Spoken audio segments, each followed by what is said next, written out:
Fala galera, Desascope, tudo bem com vocês? Arthur Marques por aqui, pra gente estar junto em mais um episódio do Maior que o Jogo. E hoje eu tenho uma alegria imensa de estar recebendo aqui um cara que eu particularmente não o conhecia, mas no pouco tempo que a gente já conversou, já virei fã aqui de tudo que ele já me contou. Muita história boa que a gente vai conversar e vocês vão ouvir também.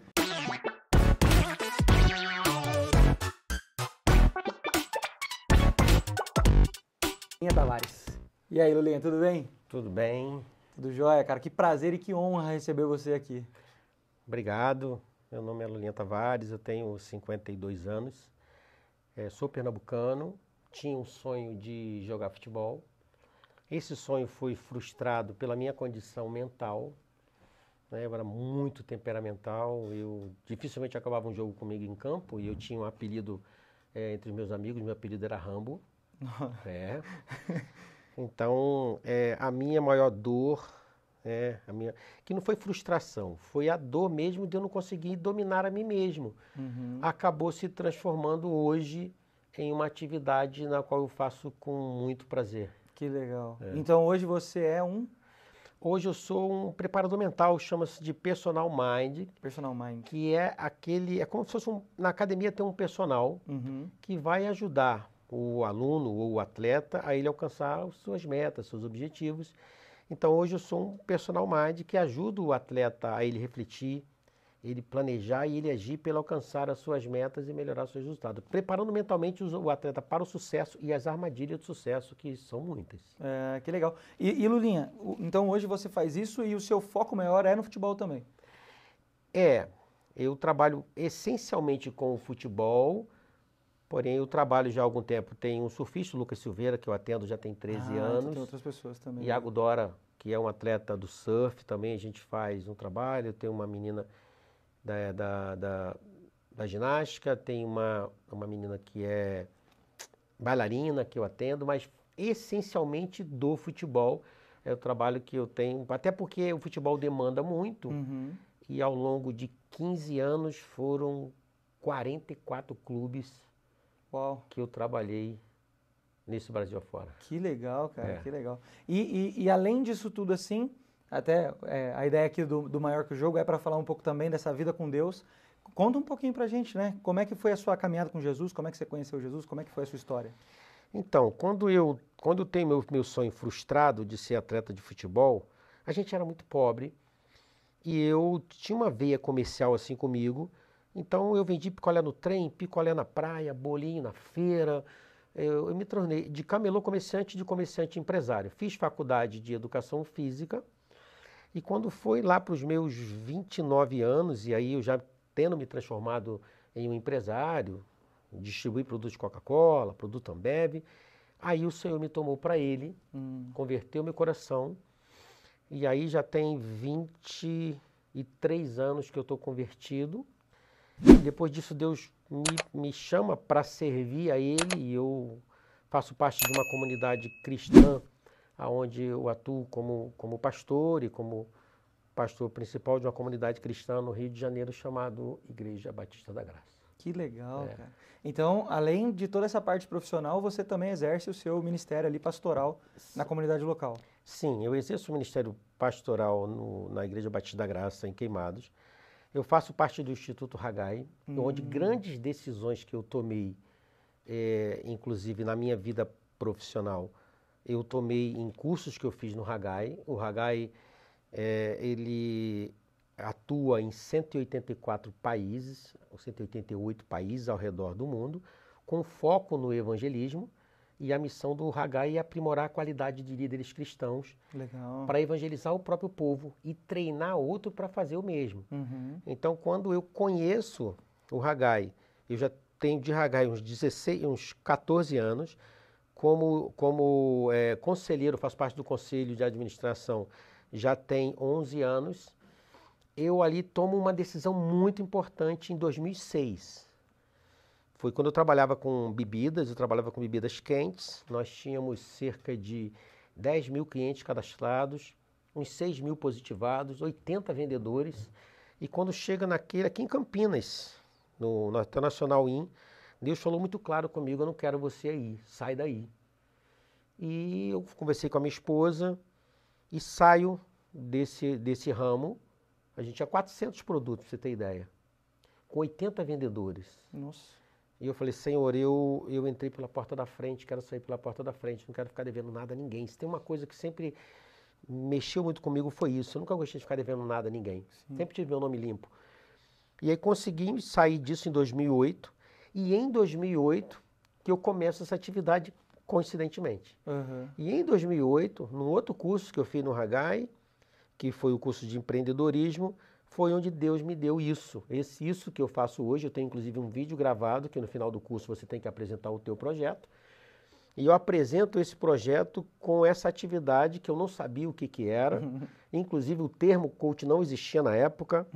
Eu fiz uma pós em psicologia esportiva em 2009 e em 2009 foi que eu fiz o curso de coaching com o PNL e aí então que eu exerço essa atividade em si. Então hoje eu sou pastor presidente da comunidade cristã, faço parte do Instituto Hagai, sou revendedor Ipiranga, ou seja, eu tenho também a parte corporativa e exerço essencialmente, o que eu exerço com prioridade é essa atividade de personal mind. Que legal, cara.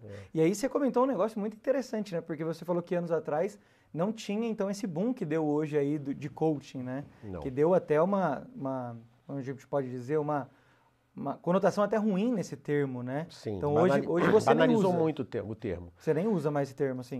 Não, porque, na verdade, é uma ferramenta, ok? Quando a ferramenta, seja ela qual for, quando uma descoberta, seja ela qual for, busca ter fim em si mesmo, perde o dedo é dedo sempre, o dedo não é corpo. Então, quando a gente fala de Cristo é a cabeça e nós somos o corpo. Jamais a gente vai ser a cabeça. Então, quando surge um conhecimento novo, quando surge algo novo e que busca o foco somente para si, e eu fui questionado por isso em uma das associações de coach que eu participei, onde eles queriam que eu fizesse apenas pergunta e que eu não desse resposta. Eu falei assim, eu sou acima de tudo servo de Deus. Se ele não souber o caminho, eu vou mostrar o caminho, porque eu conheço o caminho. Então, isso é uma parte até legal, assim, pra gente entrar nessa conversa aqui, porque você, então, como esse personal mind, assim, vamos lá, para o pessoal entender primeiro, né? O que é o seu trabalho? O que você faz, de fato, numa vida de um atleta de alto rendimento, assim? Então, depois eu faço a minha pergunta. Isso, beleza. Então, eu ajudo mentalmente o atleta a ele planejar a sua vida, ele dominar, conhecer, em primeiro lugar, conhecer a si mesmo, ele começar a lidar com a sua própria mente, ele entender que a mente sabota, que a mente mente, e que ele precisa e pode dominar sobre ela, e que é biblicamente completamente respaldado. Sim. Domínio próprio, você tem que dominar sobre si, porque o atleta trabalha numa pressão muito grande. E vamos pensar, nossos pais não têm heróis. Nossos heróis, nós não somos um país bélico. Nossos heróis são os esportistas. Com certeza. Então eles lidam com uma pressão muito grande. E o atleta ele tem um receio de buscar ajuda. Isso é cultural. E aí quando a gente começa a apresentar esse trabalho para eles, e eles entendem que pode ajudar, aí o atleta se abre. Então, eu ajudo, faço trabalhos individuais, como eu já falei, eu trabalhei em 44 clubes, nas mais diversas situações. Clubes brigando pelo rebaixamento, como foi o Fluminense em 2009, como foi o Palmeiras em 2014. Você trabalhou no Fluminense em 2009, então? Trabalhei no Naquele Fluminense. milagre do Fluminense. Trabalhei ali naquela arrancada lá, o início da arrancada eu estava trabalhando ali com os atletas, tivemos experiências individuais com alguns jogadores que foram determinantes. Foi assim um grande milagre, literalmente, né? Trabalhei no Palmeiras em 2014 em caso de rebaixamento, também no Guarani, também em outras situações. E o trabalho foi ficando conhecido coletivamente, mas havia uma desinformação muito grande e eu precisava explicar se era de comer ou de passar no cabelo. Entendi. Então eu contratei assessor de comunicação, jornalista, que era assessor de comunicação do Flamengo, Wilton Matos, e a gente começou, lancei um livro, né, para falar o que é, para que serve, qual a fundamentação científica, qual a aplicação prática, quais são os resultados esperados, os resultados obtidos, para esclarecer, mostrar o que é. É como a Bíblia, conhecereis a verdade e a verdade vos libertará. e para as pessoas entenderem qual é o meu papel, o que que eu sou e o que que eu não sou. O que que eu não faço? Sim. Eu não vou empresariar o atleta. Eu não vou pegar o atleta A e levar para o empresário B, não. O meu trabalho é ajudá-lo a ele ser um atleta melhor. Entendi. A ele definir muito bem o que ele quer. É o desenvolvimento dele. Desenvolvimento que passa por ele, por exemplo, se ele vai na fisioterapia, se ele vai na própria preparação física, ele vai repetir o que mandaram e o fisioterapeuta, por exemplo, vai usar os equipamentos e só precisa estar ali. Sim. No caso mental, você tem que consertar o avião com ele voando. Você tem que aprender a mexer do que a gente chamou de CCC, Central de Comando e Controle. Uhum. Então você precisa controlar ali naquele momento, e a gente foi buscar conhecimento na neurociência, foi buscar para a gente ter um entendimento de como que esse cara consegue controlar a ansiedade, como que ele só nivelar, ajustar o nível de concentração, para ele ter o gesto técnico na hora certa, ele blindar a mente dele, sabe? E aí o trabalho começou a fluir, individualmente começaram a ter vários cases de sucesso, e hoje eu atendo atleta no mundo inteiro. Que legal. Então, isso é até um ponto, assim, antes de até fazer aquela pergunta que eu ia fazer, acho que pra galera já deve estar curiosa, quais nomes você pode falar, assim, que você já atendeu ou atende hoje ainda para o pessoal saber? Tá, vou te falar historicamente, assim, no Fluminense lá em 2009 teve o Conca, né, que foi um atleta muito, muito conhecido. Em 2014 teve o Valdívia, que era o principal ícone, né? Ídolo, né? Os dois, do Palmeiras, do Flamengo. Do Palmeiras. No Flamengo teve, na época, em 2013, quando eu trabalhei, teve o Léo Moura, teve o Renato Abreu. O Léo Moura era o capitão de time. Sim. Tem um atleta que eu atendo há 13 anos, que é o Léo Silva, que foi um grande nome, agora está encerrando carreira lá no Japão. Aí, recentemente, tem o Mateuzinho do Flamengo, já estou trabalhando com o Mateus já tem um pouco mais de um ano.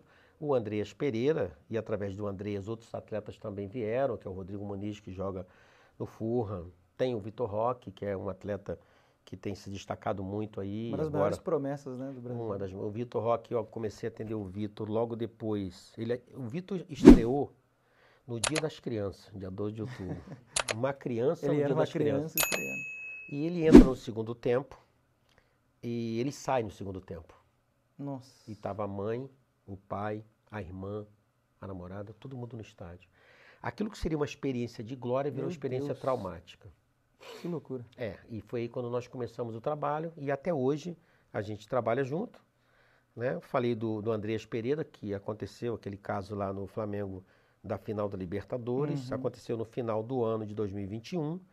Em março de 2022, nós iniciamos um trabalho e até hoje eu atendo o Andrés, assim, temos hoje um relacionamento muito bom e através dele, outros atletas ele tem indicado. O Cauã Basile, que é um atleta de 10 anos de idade, o Cauã Basile é o mais novo da história da Nike a ter contrato, é um menino assim que é um gênio. Ele está em qual time? É do Santos. Do Santos, sempre sai coisa boa de lá. Parece que brota lá, né? Impressionante. Tem o Joaquim, que é um menino de 7 anos de idade, do Sub-8 do Palmeiras, que é o mais novo da história da Adidas de todos os tempos a ter contrato. Meu Deus. Tendo o Joaquim, atendo também família, porque os meninos mais jovens têm vindo e a gente tem trabalhado muito o seio familiar. Porque no seio familiar é onde ele vai encontrar a paz. Na família é onde ele vai encontrar o ombro, o ouvido, a bacia e a toalha. Ele precisa de paz. Sim. E muitas das vezes os pais ansiosos fazem filhos ansiosos. Sim, com certeza. E a gente precisa trabalhar. Então a gente trabalha. Esse trabalho com eles é fundamental, o pai e a mãe, então, Sim. né? Nessa idade, os pais são, assim, essenciais. Eles não têm ideia o quanto que eles são importantes. Entendi. A gente tem experiência de atleta que lembra dos gritos que o pai deu, que não sai, vão para o subconsciente, aí que entra a questão do conhecimento. O subconsciente, ele não pensa, ele só frutifica. 90% do que a gente faz é da mente inconsciente. Sim. Então, aquele grito que aquele pai deu, aquele que durante aquele menino, vendo o menino jogar com 8, 9 anos de idade, ficou no subconsciente dele, traumatizou ele não sabe. E eu encontro alguns pais se resignando disso. E o que eu digo para ele? Desdiga o que você disse. O que é isso? Desdiga. Eu falo, filho, eu desdigo o que eu disse. aquilo que eu disse, porque isso, a palavra tem poder. E você é pai. Você tem poder para abençoar teu filho novamente. E aí o pai muitas das vezes faz isso, de chegar para o filho e falar, filho, aquilo que eu falei, eu desdigo, está desdito. Espiritualmente isso tem um poder muito grande. Com certeza. E também, psicologicamente, Sim. também tem um poder grande. Então, por exemplo, no caso do Joaquim, eu atendo o Joaquim, atendo o Renatinho, que é o pai dele, atendo a mãe. No caso do Cauã Basílio, atendo toda a família Basílio, o pai, o Andrezinho, a Tati e o Lucas, que é o irmão dele, que também é atleta de futebol. Tem o Guilherme Huck, que é um atleta brasileiro de 14 anos, que é uma sensação, é do Valladolid, e hoje é cobiçado por PSG, por Real Madrid, clubes grandes da Europa. O empresário dele me contratou e eu atendo o Gui, o pai, também a mãe, né? Enfim, então hoje atendo atletas de 10, 11, 12 anos e atletas também de seleção brasileira. E renomados aí, como você já citou. Renomados. Cara, que interessante, né? Porque, e você, lá no começo, você falou um negócio muito interessante. Você falou assim, principalmente quando você estava falando dos times da dificuldade, né? Sim. Você não precisa esperar estar doente ou quebrado para procurar ajuda. Exatamente. Você acha que essa cultura, que nem você falou, né? Que aqui na nossa nação, o Brasil, a gente tem eles como heróis. Isso. Então, você acha que esses caras hoje, eles acham que por serem esses heróis, eles não precisam de ajuda, eles não podem pedir ajuda? Ou é uma cultura muito mais enraizada do brasileiro de não pedir mesmo? Eu digo isso, sabe por quê? Porque no ano passado, eu tive um quadro bem sério, assim, questão de ansiedade e tal, e eu fiquei 6 meses, cara, sofrendo sozinho, de não pedir ajuda, né? E aí depois de pedir ajuda e passar por ajuda, que eu fui entender isso. Eu falei, cara, não precisava ter esperado. E aí eu vejo que é normal do brasileiro, né? Isso, exatamente. Então, tem do ser humano em si. Então, quando Jesus, ele encontrava com as pessoas e mesmo ele sabendo do problema, ele perguntava, o que tu queres que eu te faça? Quando você verbaliza, quando você abre uma porta, entende? Então, assim, tem essa questão do ser humano em si, tem uma questão do atleta, essa resistência, mas essa resistência está sendo quebrada, porque hoje, devido a tantos problemas que tem dado, muitos pais têm buscado de maneira preventiva, muitos empresários têm buscado.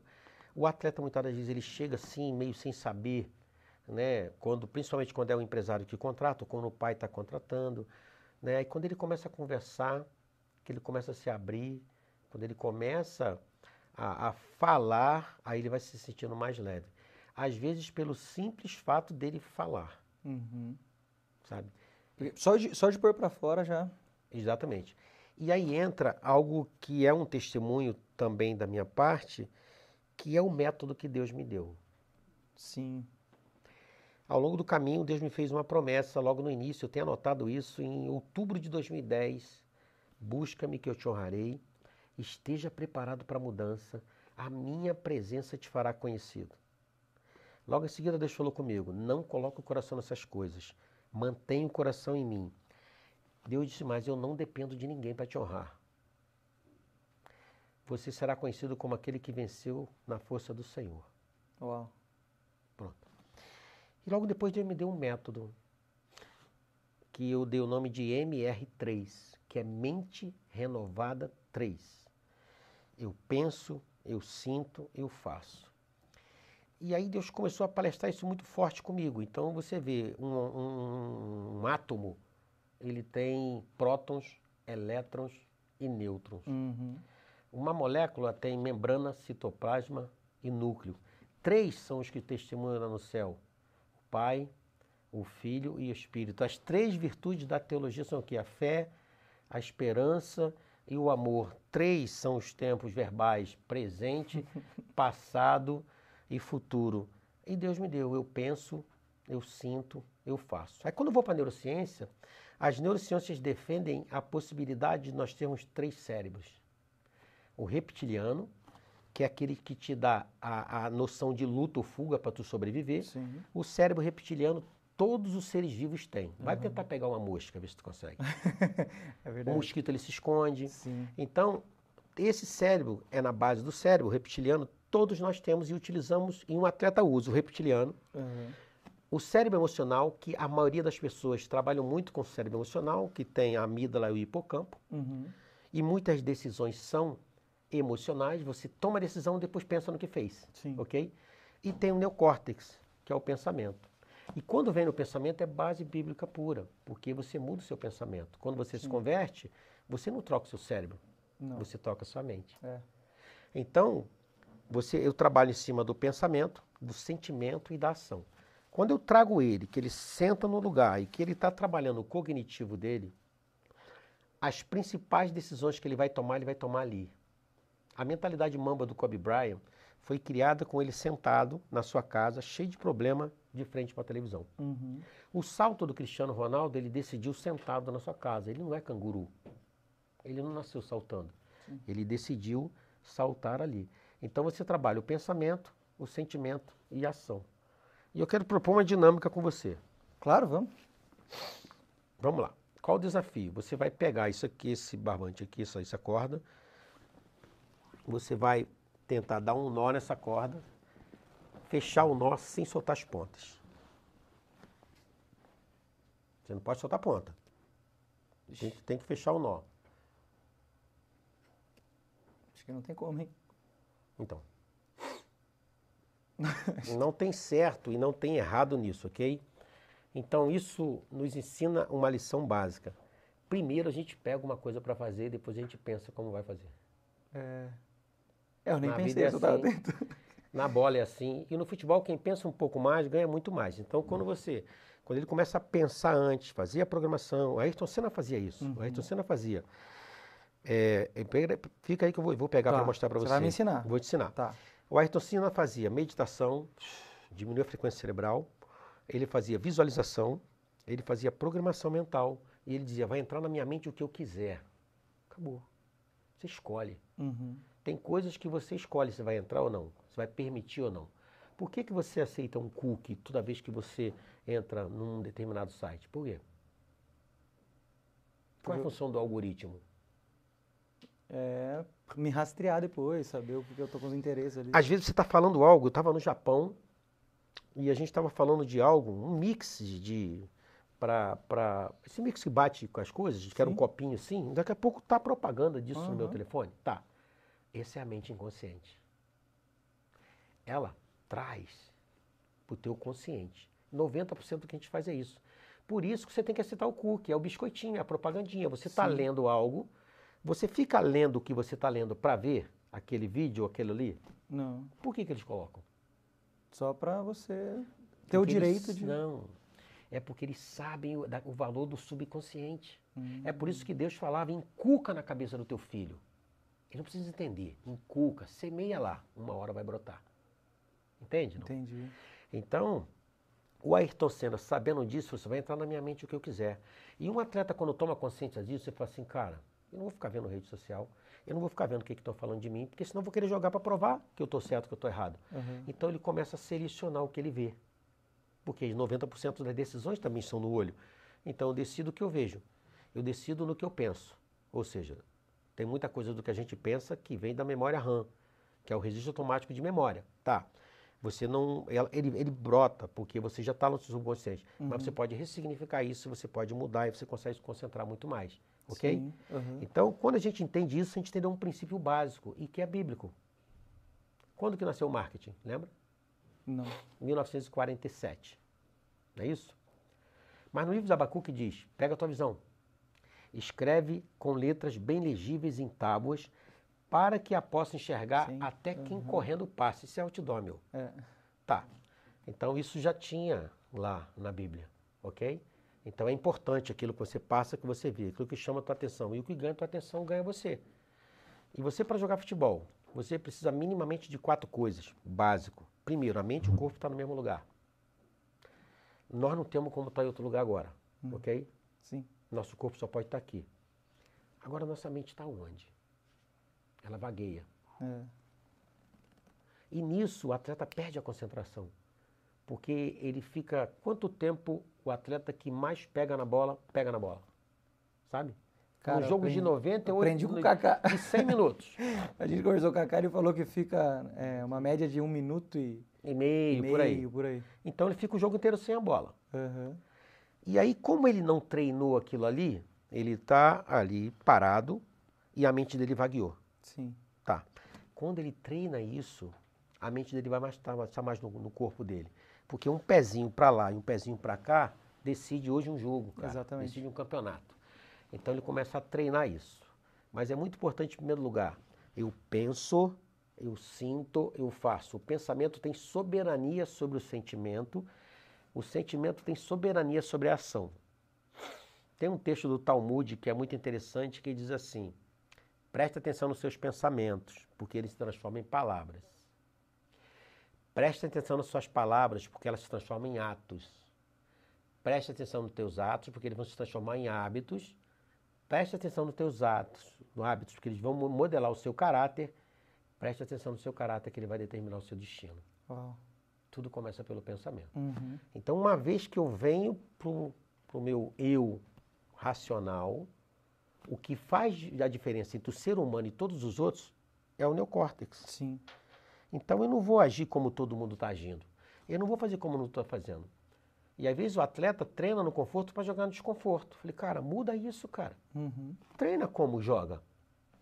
Quando chegar no jogo, você não precisa treinar aquela modulação, que é uma onda cerebral, que é uma onda beta, que você produz ali, você está alerta, está disperso ali, está desperto. Está aqui, ó, pá. Então você treina isso. Aí você vai ficar mais tempo concentrado, porque você pensou antes. Sim. E no futebol, quem pensa um pouco mais ganha muito mais. É o craque. Ok? Né? Uhum. Vamos lá, estica a corda aí. Rapaz, eu Vamos lá. tava pensando até agora em como que eu ia dar esse nome. Então, aqui, ó. Aqui, eu faço aqui, me dá a pontinha aqui, me dá a pontinha lá. Olha aí, rapaz. Certo? Não tem certo nem errado. Mas é para mostrar que Rapaz. é hábito nosso a gente primeiro pega uma coisa para fazer e depois vê como vai fazer. Não dá tempo mais no futebol de você fazer isso. O jogo está veloz. A FIFA diminuiu o tamanho dos campos. Por quê? Porque observaram por gráficos que a ocupação do espaço do campo ficou menor, então diminuíram o tamanho do campo. A velocidade do jogo aumentou. Muito mais dinâmico, né? Então precisa ter um domínio orientado, trabalhar a musculatura ocular, Uhum. trabalhar movimento de pescoço, melhorar a visão periférica, e aí entra a questão de você dominar a sua ansiedade. E aí é possível você dominar a sua ansiedade, porque é um disparo que há. O disparo do estresse é esse. É aumento de frequência cardíaca, aumento de frequência respiratória, Sim. o lábio fica ressecado, a musculatura fica pesada, a visão fica tubular. Uhum. Tá. Para que isso não aconteça involuntariamente, ele precisa treinar isso. Ele controla. E como? Tem várias técnicas, né?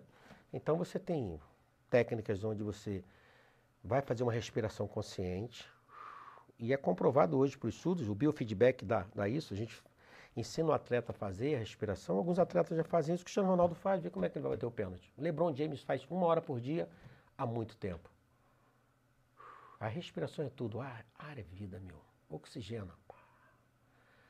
E aí você vai modular, treinar a sua modulação cerebral, para você ficar atento. A ansiedade é muito importante, o medo é muito importante. Sim. Mas em excesso não. É. O problema é o excesso, né? A água mata a sede, mas te mata afogado. Uhum. Então você começa a treinar isso. No que você começa a treinar isso, o medo vai embora. Sim. Porque você treinou e você ficou muito mais capaz para você chegar onde você quer. Cara, que interessante isso, porque você está falando, e claro, isso tem tudo a ver com o alto rendimento, né? Mas pensando no público que está assistindo, 99,9% das pessoas não estão vivendo essa vida de alto rendimento. Só que tudo que você está falando, na verdade, são coisas que a gente pode colocar no dia a dia. Sim. Né? Claro, eles dependem disso, que nem você falou, para fazer o resultado de uma partida, para a profissão deles, que é de uma cobrança extrema. Agora, tudo isso também nos ajuda, né, no dia a dia. Se a gente conseguisse colocar isso mais em prática, talvez a nossa vida seria também viver um outro nível de me fugiu a palavra? De produtividade. De produtividade, exatamente. Entendeu? Então, e é importante a gente entender o seguinte. No início da criação, assim, é muito importante a gente pensar assim, para tudo que você quer, uma ferramenta você tem. Uhum. Nós somos dotados disso, Deus nos dotou para isso. Nós não dependemos do ansiolítico. Não. Fizeram as pessoas acreditarem que ela depende para estar sóbria, para estar bem, de uma medicação. Não, ela não depende disso, ela depende de controlar a sua mente. E pensa bem, início da criação. 2 irmãos, um oferece uma oferta, outro também. Deus se agrada da oferta de um, não se agrada da oferta de outro. A gente conhece essa história, mas eu vou falar que pode ser pessoas que não são cristãs que estejam vendo. É a história de Caim e de Abel. Sim. Então Deus não se agradou da oferta de Caim, o semblante dele caiu. Aí Deus chega para Caim e fala: Caim, por que você está assim? Por que você está com esse semblante? Se você fizesse o que era certo, eu não teria aceitado você e a sua oferta? Tá.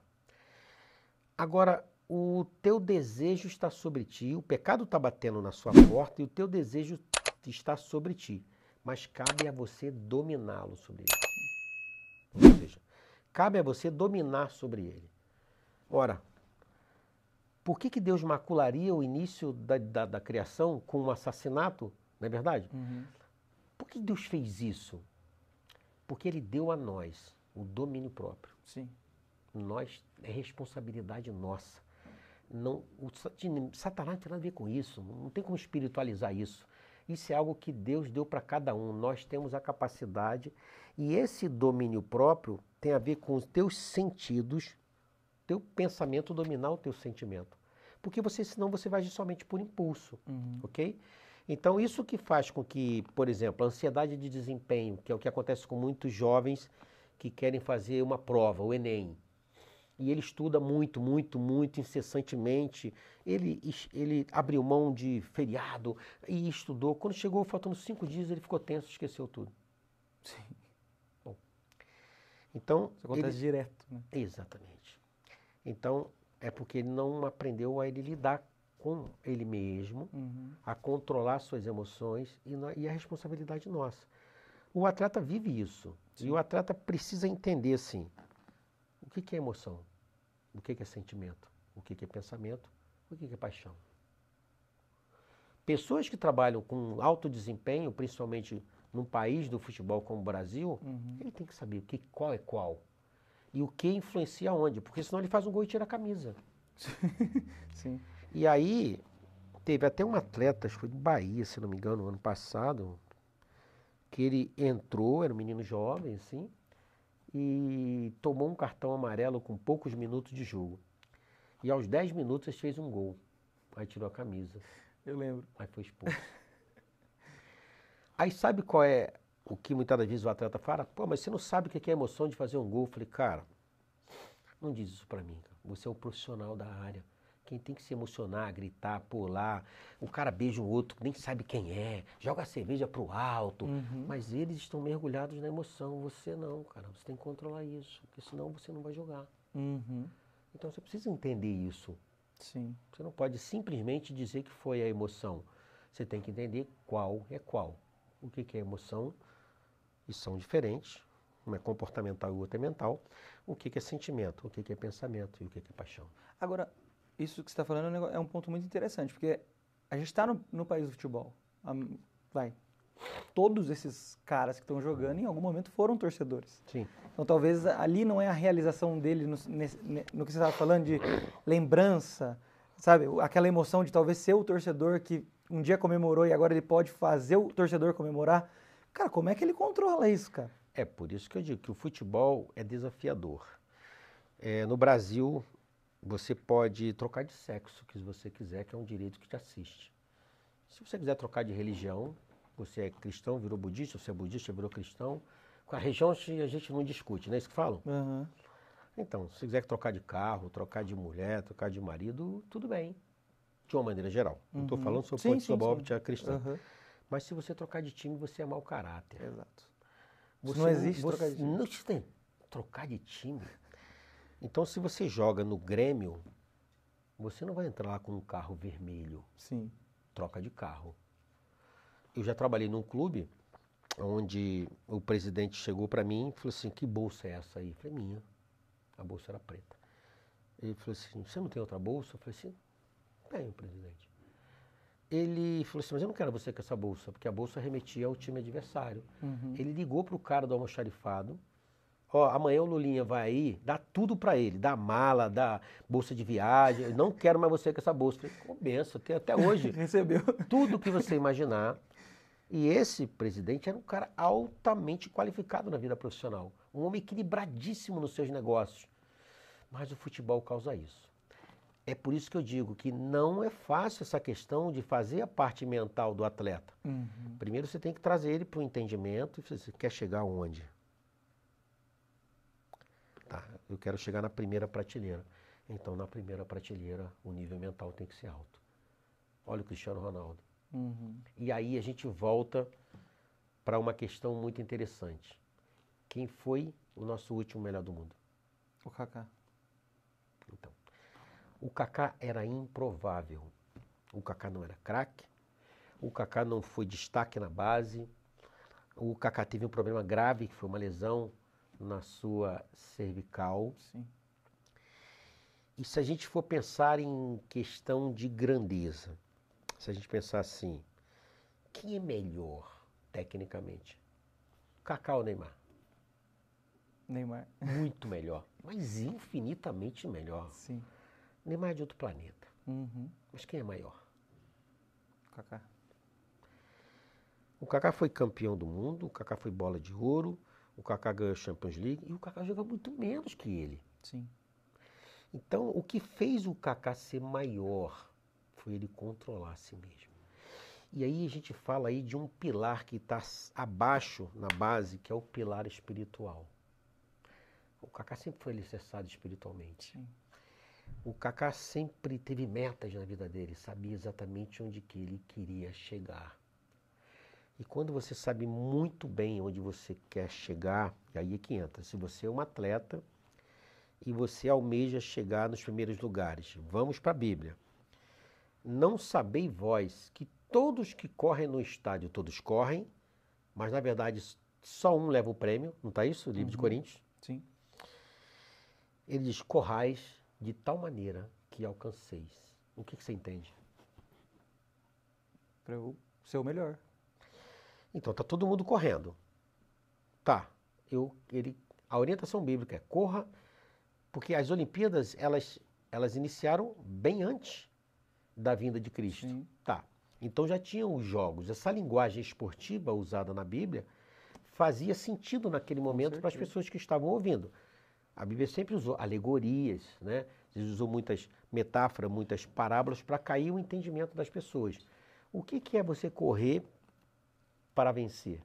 Na Bíblia fala que quem está nele é mais que vencedor. Sim. Ao vencedor, darei que se sente ao trono, não ao perdedor. Então vai ter perdedor. Então ele diz, seja mais que vencedor. Então, esse correr, como quem quer chegar, digo, se vira. Faz tudo que é necessário. Faz tudo. Inclusive, dominar a você mesmo. Entendi. Então, essa é uma prerrogativa. Essa é algo que o esporte pressupõe.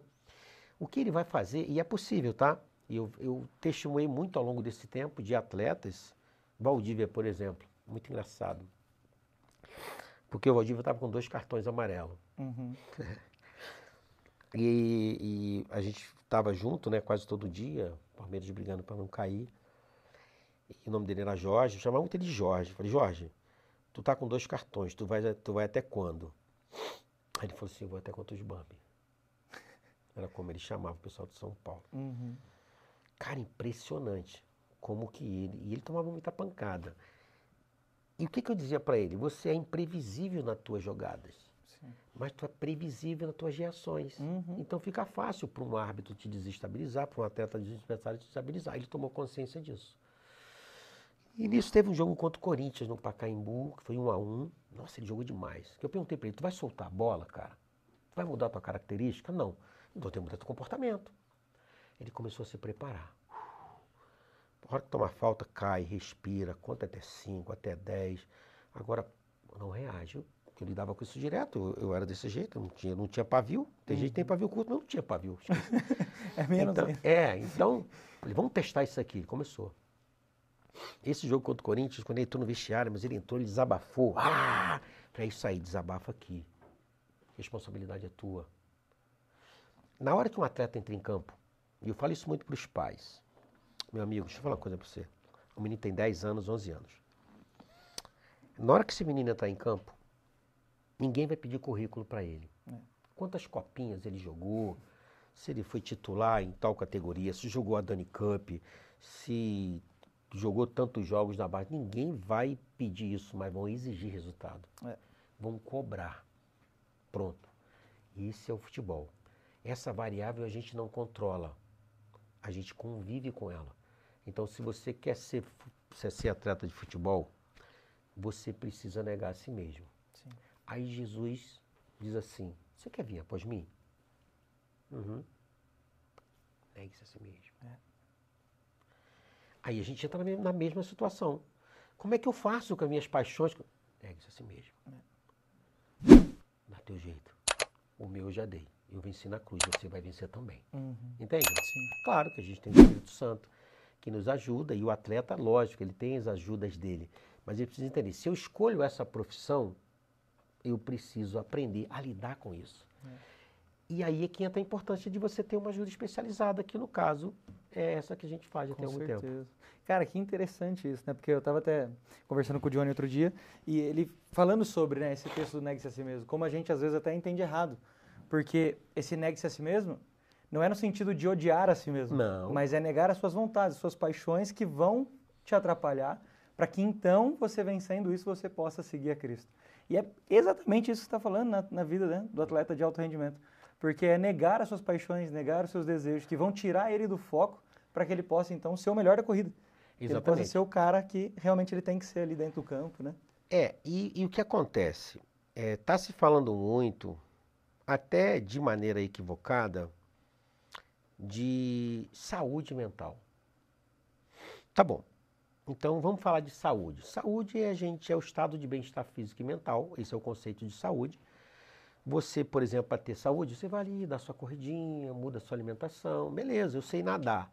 Então eu vou nadar ali, normal. Agora, se eu quiser ser um salva-vidas, é diferente. É diferente. Se eu quiser ser um atleta, um maratonista, já não é questão de saúde, é performance. Sim. Tá. Então a performance mental é diferente da saúde mental. Interessante, hein? É como o cristão. Quando entender que as batalhas espirituais, meu amigo, não é qualquer coisa. Você precisa estar revestido com a armadura. Sim. E essa armadura é de Deus, é o escudo da fé, o capacete da salvação. Não brinca com isso. Sim. Porque alguns foram brincar com isso logo no início, no livro de Atos conta, e Satanás deu uma surra neles. E disse assim, cara, eu não te conheço não. Conheço Paulo, conheço desde Paulo, agora vocês... Então, pronto. Então, não se trata de saúde, é performance mental. Isso é treinado. Da mesma forma que você precisa ter um corpo bem treinado, hoje você precisa ter muita velocidade, você precisa ter muita força, você ter um core bem trabalhado, você precisa ter um domínio orientado, você precisa ter números. Porque hoje o atleta não é mais contratado por vídeos apenas. Sim. São informações, são dados. Um treinador como Guardiola, por exemplo, ele é posicional. Então o jogador tem que fazer aquela função ali. E tem atletas que recebe atletas que eu atendo, já vivi algumas experiências assim, do treinador chamar o auxiliar técnico e falar assim, ele precisa fazer isso aqui. Pronto. Ah, mas eu não gosto de fazer. Cara, mas você não está aqui fazendo o que você gosta. Então, contratado para desempenhar. Né? E aí, ele vai ter que fazer aquilo ali. Pronto. Quando o Andreas Pereira saiu do Flamengo, ele estava num time grande, que é o Flamengo, uma equipe... uma das mais fortes hoje do Brasil, sim, onde a maioria dos adversários jogava com linha baixa, Flamengo de posse de bola, e ele vai para o Fulham. Ou seja, ele foi para um campeonato grande num time pequeno. Sim. E onde ele tinha que correr mais, onde ele tinha que se entregar mais. E ele é muito inteligente. Ele conseguiu rapidamente captar a mensagem e ele hoje está em nível de seleção brasileira, sim, mas é importante o atleta atender. O que é saúde e o que é performance mental? Performance é treinado. Um atirador do BOPE, ele treina incessantemente durante muito tempo.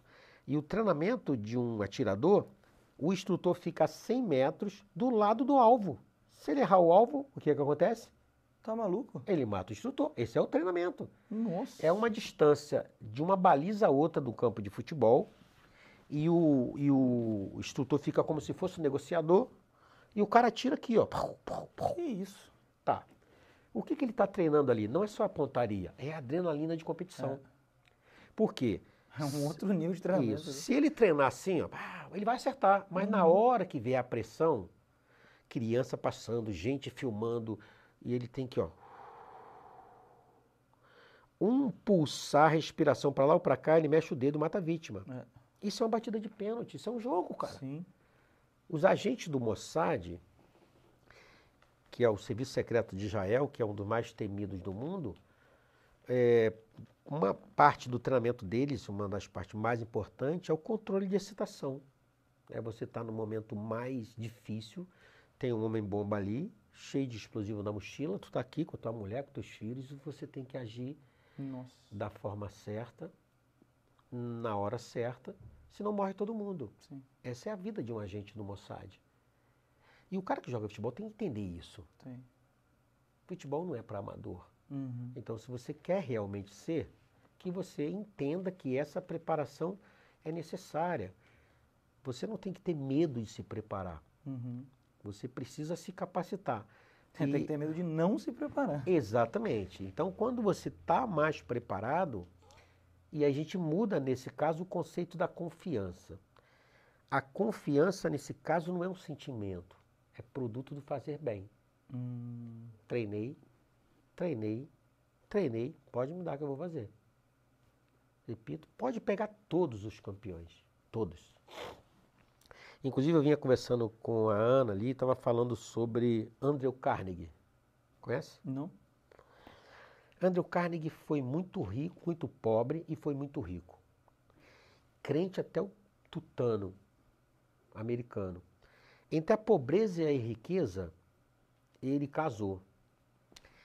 E aí ele fala assim com a esposa dele, 90% de tudo aquilo que nós arrecadarmos na vida vai ficar para melhorar a educação nos Estados Unidos, ok? Fortuna de Andrew Carnegie, 300 bilhões de dólares, 1,5 trilhão. Ele era Duque Latte de Rockefeller. E ele escreveu um livro, Evangelho da Riqueza. Disse, o homem que morre muito rico morre miserável. Nossa. 2.800 bibliotecas nos Estados Unidos. O Carnegie Hall, tudo leva o nome dele. Meu Deus.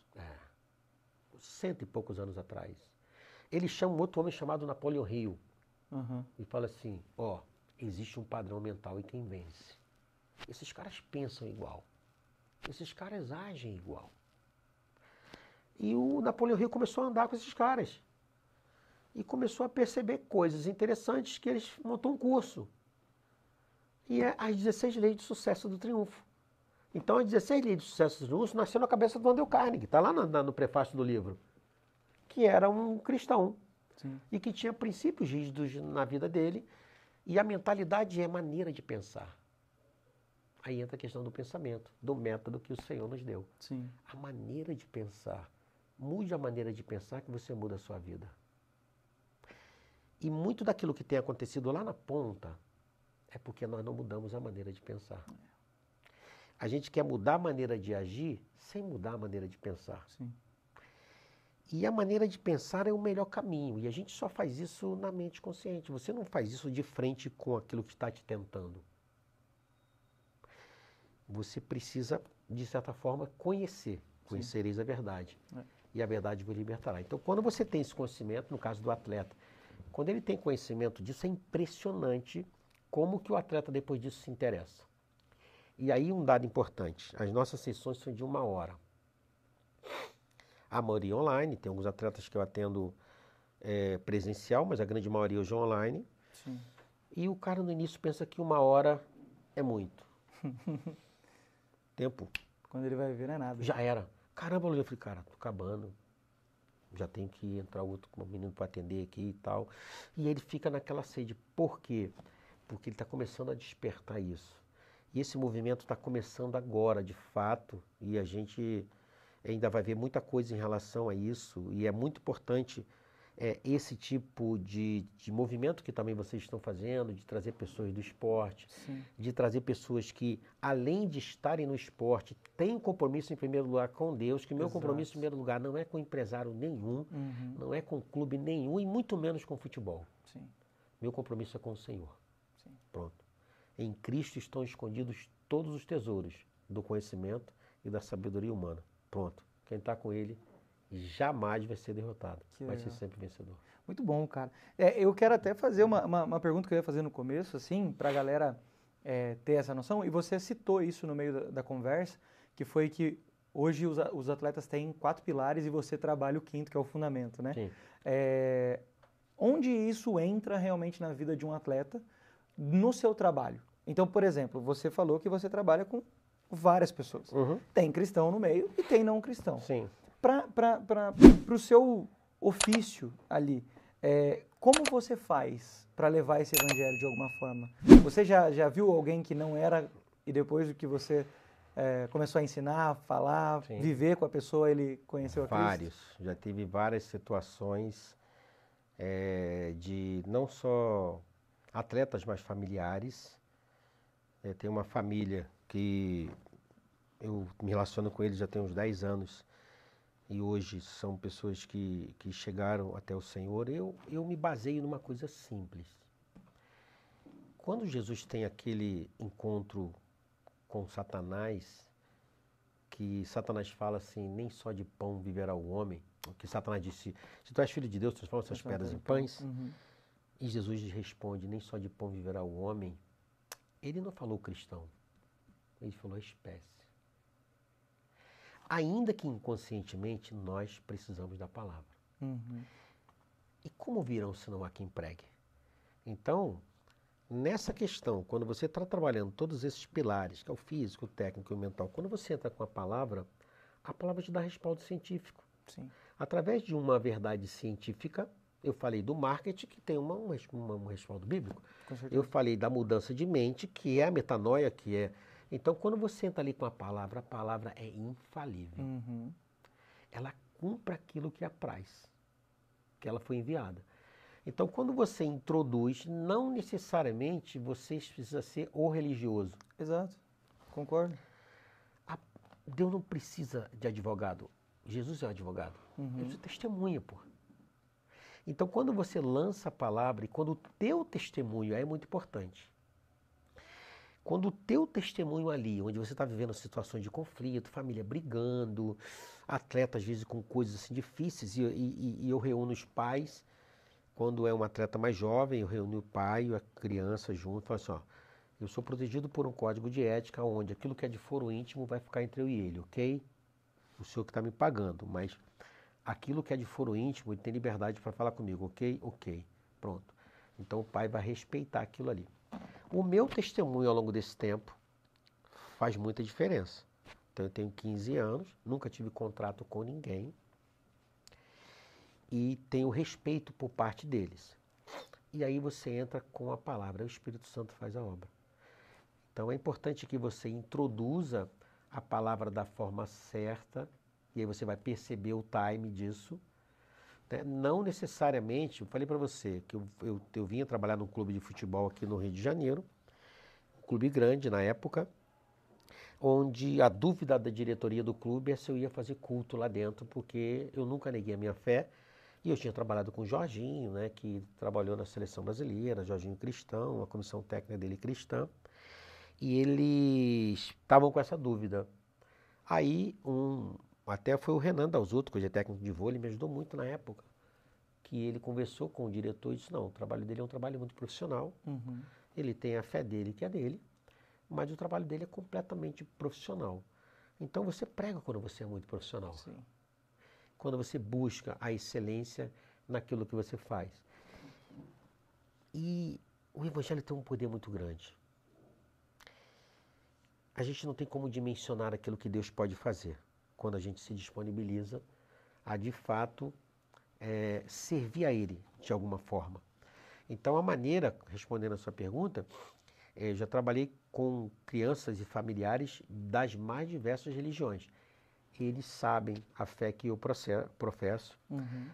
Nunca senti, nunca percebi um pai querendo tirar o filho ou não chegar para mim e falar, não fala disso, não fala daquilo. Uhum. Porque a palavra, ela vai entrando e ela vai fluindo, cumprindo o seu propósito. E Jesus é uma figura transdimensional, transcultural. Jesus não está ligado, inclusive você vê Jesus, a figura de Cristo apresentando em várias religiões diferentes, né? Falando cada um de uma forma. Então, dá para introduzir o trabalho e trabalhar nesse pilar que eu considero o pilar dos pilares. Quando você trabalha esse pilar, todos os outros pilares modificam e eu tenho vivenciado muito isso. Que legal. E tem muitos trabalhos que a gente inicia com uma oração ou termina com oração. Como dizia o americano, né, em buraco de soldado não tem ateu. Então, na hora da adversidade, meu amigo, cara, eu posso orar por você? Pode. E oro. E graças a Deus, até aqui, o Senhor nos ajudou e tem honrado, assim, o nosso trabalho. Então, não tenho tido dificuldade nesse sentido na implementação desse trabalho. Pô, que legal, cara, que legal. E você falou um ponto, assim, que para mim é importante, né? Nós revelamos Deus quando nós somos extremamente profissionais. E é aquele ponto, né? Nós adoramos a Deus com o nosso trabalho. Nosso trabalho é adoração. Adoração não é estar apenas ir num culto, erguer a mão e cantar uma música. Não, é muito mais do que isso. Adoração é o tempo todo, né? E principalmente com aquilo que nós fazemos, com a nossa profissão, nós podemos adorar esse Deus. E isso que você está falando é lindo, cara. Imagina, você perto de pessoas relevantes, pessoas que são ali importantes para uma grande massa, e você está ali e com o seu profissionalismo, você está adorando a Deus e essa pessoa está tendo a revelação de quem Deus é. Cara, isso é incrível. Isso é maravilhoso. Então, quando eu fiz os cursos lá do H, é muito interessante isso, que a visão do Instituto é muito legal, que é aprimorar a qualidade do líder cristão. E não é necessariamente do pastor. Cada um tem o seu propósito, Sim. Eu também sou pastor, então cada um tem o seu chamado e um posicionamento dentro de um corpo. Então, o líder cristão, ele influencia muito, porque ele vai influenciar com o seu testemunho aonde ele colocar a planta dos pés dele. Uhum. E às vezes você tem um projeto no coração dele, e muitos pastores erram muito com isso, deles acharem que o ministério dele somente ali num ambiente de culto. E o ministério dele é onde ele estiver. Uhum. Então, teve uma rainha de um país africano, eu fiz o curso em Maui, no Havaí, porque o Haggai tem centro de treinamento em Maui, em Singapura. Uhum. Eles fazem treinamento em árabe, fazem treinamento, assim, é muito legal. E tinha uma rainha de um país africano que fez o Haggai internacional e mudou o sistema carcerário do país, cara. Nossa, olha só. Aqui no Brasil teve uma médica que fez o curso e que comprou um barco e foi levar saúde para o Ribeirinho. Olha. Então existem várias maneiras de você exercer o que chama de as business as mission. Meu negócio é a minha missão. Uhum. O que Deus deixou muito claro para mim. O que você faz é uma missão. Você vai ficar conhecido, sim. Eu vou fazer o teu nome ficar conhecido, sim. Mas jamais esqueça que isso aí é uma missão. Não tem fim em si mesmo. O fim é trazer pessoas para mim. Então isso está muito claro. Eu não tenho dúvida, e falo diante de Deus, eu não tenho dúvida de que a maioria das coisas que acontecem sobrenaturais, meu pai fala assim, gente, meu filho mudou o comportamento, gente, o Lulinha de... Senhor, Deus, falou assim, olha, desculpa, isso aí foi milagre. Uhum. Teve um atleta agora há pouco tempo que contou uma situação muito interessante, só não vou dizer o nome dele. Sim. Que ele fez uma cirurgia e o médico disse assim para ele, você vai sentir muita dor, então você toma esse remédio aqui. Se você sentir a dor for insuportável, você toma esse aqui. Tá bom. Aí ele foi embora, estava ele e a esposa dele. Aí foi que chegou em casa, nada de dor. Nada de dor. Aí ficou preocupado, era para doer, o médico falou que ia doer. Tem que doer. Tem que doer. Ele falou, começou a ficar preocupado. Guardou lá o remédio. Passou-se o tempo, ele foi lá para tirar a imobilização. Ele tinha feito uma fissura que também tinha rompido um tendão e o tendão enrolou. Nossa. Então, quando o tendão rompe, ele enrola. E aí o médico falou assim, olha, a gente só vai ter que repor, colocar o tendão no lugar. E é o que vai demorar mais um pouco e tal. Aí pediu uma radiografia. Quando o médico pega a radiografia, foi com o médico olhou a radiografia, olhou para ele, olhou a radiografia, olhou para ele e falou assim, não sei o que aconteceu. Alguém desenrolou algo, o tendão desenrolou e fixou exatamente na sua inserção. Milagre. Milagre, total. Milagre.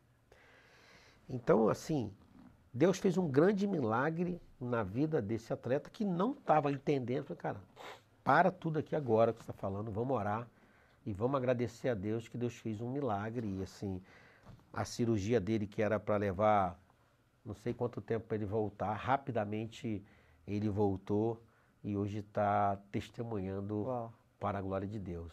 Então Deus tem feito muito isso e muitas das vezes minimamente assim o cuidado que muitos, eu sou pastor de igreja também, que muito pastor precisa ter com isso, às vezes com pessoas que têm ali no seu ministério. Não necessariamente ele precisa estar ali, Sim. no ambiente de culto, fazendo aquilo. Tem que estar em comunhão com Deus, lógico, mas Deus tem tanta coisa para fazer Vai ter nesse que fazer a mundo. vocação dele, né? Exatamente. E eu costumo dizer uma coisa, se você morreu e você conseguiu descobrir duas coisas na sua vida. Primeiro, a sua vocação. O que tu nasceu para fazer? O que faz seu olho brilhar? Vai cuidar do mico-leão dourado? Você é médico? Você é mecânico? Porque o ser humano tem catalogado cerca de 400 habilidades, e pelo menos um talento, meu. Uhum. Se você descobrir sua vocação e você descobrir o seu chamado, o que Deus te chamou para fazer, aí é meu. Acabou. Você vai morrer feliz. O que eu posso falar hoje, mediante tudo que já aconteceu na minha vida, e uma coisa que eu não citei, é que em 2016, quando o meu trabalho estava indo de vento em popa, a minha esposa descobre um câncer. Nossa. Nova, E a gente estava tocando ali um negócio que era o sonho dela, né? Que era o pai dela tinha tido um posto de gasolina, a gente tinha feito uma parceria com uma grande empresa aí. E o posto estava sendo reformado e poucos meses antes do posto reinaugurar, a minha esposa descobriu o câncer em 2016. Em 2018 ela falece. Nossa. Foi um momento de muito sofrimento, de muita dor. Onde a gente foi cercado por muita gente e tal. A minha esposa, eu nunca vi uma pessoa se mostrar tão forte, porque ela é design de interiores, e ela ia nos mesmos lugares que ela ia, ela toda arrumada, bonitona, ela ia já de cadeira de roda, porque a doença maltratou muito ela, sabe? Porque foi na mama e depois migrou para o cérebro. Nossa. E aí, assim, Deus foi mostrando durante esse percurso, e ela falava muito isso para mim. Sentado na varanda lá de casa, ela falou assim, olha, sempre foi um sonho meu morar aqui, não foi sonho seu, eu vi você, Deus te dando essa vocação, isso para fazer, nunca deixe de viver aquilo que Deus preparou para você de verdade. Faça isso, não abra mão disso. E aí eu abri mão de coisas, de empresas que eu tinha, eu dei um salto no escuro porque eu tive dificuldade de cobrar para esse trabalho, de receber, dos clubes valorizarem, e eu mergulhei. E hoje eu posso dizer assim, que isso é um grande ministério, que é um chamado. Sim.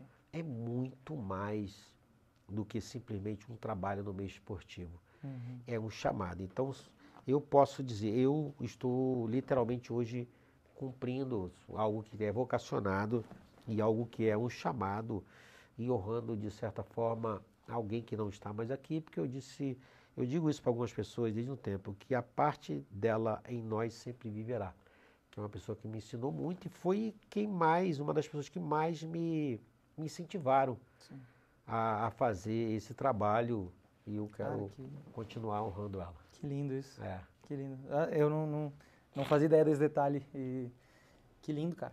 Que você possa continuar honrando, então, a memória dela, continuar honrando a Deus em tudo que você faz. Eu quero te agradecer por esse papo, essa conversa. Me abençoou demais. Eu, em vários momentos, eu não sabia nem o que falar. Ficava aqui, cara, tô refletindo muito no que você tá falando. Geralmente eu até falo mais assim, só que de verdade você me ensinou muito. Muito do que eu passei nesses últimos meses, assim, eu vi muito do que você estava falando, que casava com aquilo que Deus me ensinou e profissionais me ajudaram e tal. Então foi muito legal esse papo para mim, assim, particularmente. Quero realmente te agradecer pelo seu tempo aqui. Eu tenho certeza que todo mundo que está acompanhando também foi abençoado por essa conversa. Eu quero só pedir para você falar para o pessoal como o pessoal pode te achar nas redes sociais ou, não sei, um site, alguma coisa assim. Sim. Nas minhas redes sociais, eu tenho um Instagram, que é o Lulinha Tavares 01, né? Vou deixar na descrição aqui. Deixar na descrição, que é o meu principal contato hoje, né? Que é através da rede social, e lá tem a minha biografia, tem trabalhos, né? Realizados. A gente está agora preparando alguns produtos, porque hoje eu faço parte de alguns trabalhos também juntamente com outras pessoas aí no esporte. Eu tenho uma parceria com a BMS Esportes, né? E ele vai vir até aqui, o Bruno, que é um grande homem de Deus também, que Legal. serve a Deus também através do futebol. Eu faço parte do curso Além do Campo, e ali falando um pouquinho, né, sobre essa parte mental, né? E dentre os empresários que eu me relaciono já de muito tempo, a gente tem uma parceria muito boa, e ele faz um trabalho muito legal com os atletas e também com os pais, né? Mas basicamente você me encontra hoje nas minhas redes sociais, que é Lulinha Tavares 01. Pô, que legal. Então, vou deixar na descrição para o pessoal poder te encontrar. Mais uma vez, muito obrigado. O meu livro, né, que eu ia mostrar. O livro, cadê o livro? Esse livro foi em 2014. Eu lancei o livro para poder, porque a gente tinha que explicar, como eu te falei, se é de comer, se é de passar no cabelo. Sim. A assessoria de comunicação não sabia, toda vez que perguntava, me chamando de motivador. E aqui tem explicando o que é atividade, quem é esse profissional, qual é a fundamentação científica, qual é a aplicação prática, quais são os resultados esperados, quais são os resultados obtidos, né? Já tem 10 anos praticamente o lançamento desse livro, né? Muita coisa a gente já atualizou de informação, e aqui tem cases, aqui tem depoimentos, né? É muito legal. Tem o case Figueirense 2011, tem o Léo Silva, que é um atleta que eu atendo há 13 anos, né? Enfim. E onde o pessoal acha? Achava na Amazon, Na Amazon americanas.com tem na Amazon, né? Tem aqui, quem faz a contracapa do livro é o Renan Dalzotto, que hoje é técnico do vôlei. A gente trabalhou juntos no Figueirense. Em 2011 ele era diretor de marketing da CIMED também do Figueirense, né? E tem aqui o Léo Moura, tem o Dr. Tanuri, tem o Fernando Praz, tem outros profissionais que também testemunham sobre como é o trabalho, como o trabalho funciona. E do método MR3, que é esse método que Deus me deu. Eu trouxe aqui essa garrafinha para dar de presente aqui para vocês, que é aquilo que o Senhor nos deu, que é MR3, Mente Renovada 3. Eu penso, eu sinto, eu faço. Muito bom, muito bom. Inclusive eu vou deixar a garrafinha aí. Tem a venda também? Ainda não, né? A gente vai comercializar, tá desenvolvendo. Eu trouxe aqui em primeira mão. Primeiro local que eu trago obrigado. Acabaram de ficar pronta. E também tem um Power Bank. Tem um Power Bank também? Com a marca. Personalizado? Com a marca MR3. MR3, olha só tá que aqui, legal. A marca MR3 é um Power Bank, ele serve tanto para o Android como também para o iPhone, né? iPhone é Android? Não, iPhone é um sistema e o Android... Isso aí. Serve para carregar para outros dispositivos. Outros fins, para outros dispositivos também. Um controle de videogame, né? Boa. Então isso tudo que é a nossa marca, que é o MR3, que foi esse método que Deus colocou no nosso coração. Muito legal, muito legal. O livro, então, se tem na Amazon, eu vou tentar achar o link, ou vocês me mandam o link, eu deixo na descrição também, pessoal, que tiver interesse, já pode estar adquirindo lá também. Tá bom, combinado? Querido. Cara, mais uma vez, muito obrigado, viu? Beleza, obrigado. Cara, foi uma honra.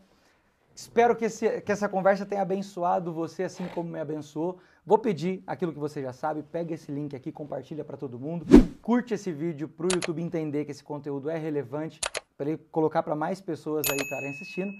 E não se esqueça que você é uma cópia de Jesus. Valeu!